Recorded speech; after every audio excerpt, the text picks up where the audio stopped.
Okay, week 10, we got the Niners versus the Buccaneers. So San Francisco is favored by 6.5, and I'm going to take San Francisco in this case. So Tampa is playing right now as I'm recording this, and they're losing 3-0 against the Chiefs. So, and the 49ers had a bye week. So the Niners get a good rest period, and sure they got to travel, but they get a rest period, and Tampa Bay is playing on short rest. Quite frankly, I think the Niners are just simply a better team. The simulation gives them an 87% chance of winning, which correlates to about a 15-point spread. I don't think in the pros you don't often see big point spreads like that. The other thing I would point out is uh, the Tampa Bay team. They're a scrappy bunch of players, and I think a lot of people look at that and say, yeah, the numbers might not match up, but they seem to find ways to do well against teams that they maybe shouldn't.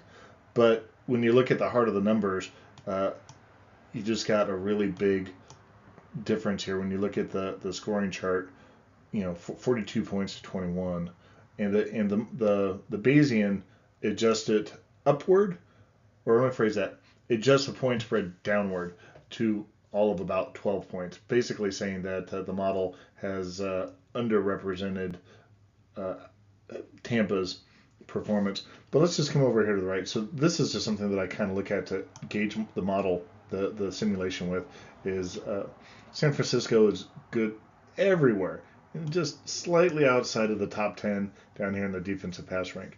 Uh, not not to undersell Tampa, they definitely have a solid offense. It's their defense that I think is going to be short, especially when you look at that really bad rush rank. So if you go to the next slide, you're going to see where that pops up here. So you look at that huge predicted rushing capability. So you have one of the best rushing teams against one of the worst defensive rushing teams. Uh, Obviously, with some of the injuries, I don't think Brock Purdy's that dude who's lighting it up. I think Brock Purdy's that dude who's going to manage the game and hopefully not lose it for you. And he doesn't have Ayuk, and I'm not sure if CMC's come back. I have not seen that he is. Often they would post that. I don't track all the teams that closely.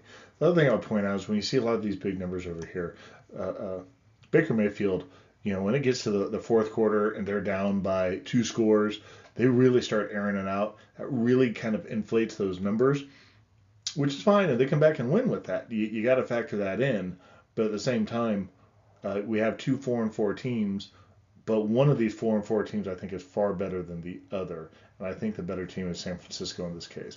To all my San Francisco friends out there who, and you know who I'm talking about if you listen to this, uh, you're welcome.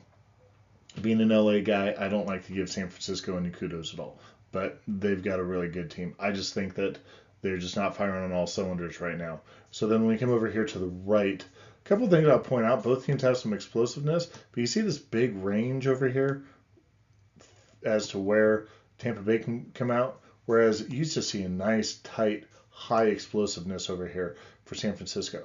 That tells me that they're going to be really able to rely on explosive run and pass plays to really eat up a lot of those yards, get them in that scoring position. They're doing a good job of protecting their quarterback. You're seeing some interceptions here, but not nearly as bad as Baker Mayfield is known for throwing interceptions. That's just the fact of the matter. And both teams are controlling the ball when it comes to fumbles. But overall, I think San Francisco should be able to handle this game pretty handily, pretty easily here. So, uh, also, let me transition to a different topic. I'm trying to get more subscribers. I'm currently right at about, I think, 127. So, if you like what you listen to, you can like, but I'd really like it if you subscribe. Also, I don't do every game every week, so if there's a game you want me to do, let me know. Drop it in the notes.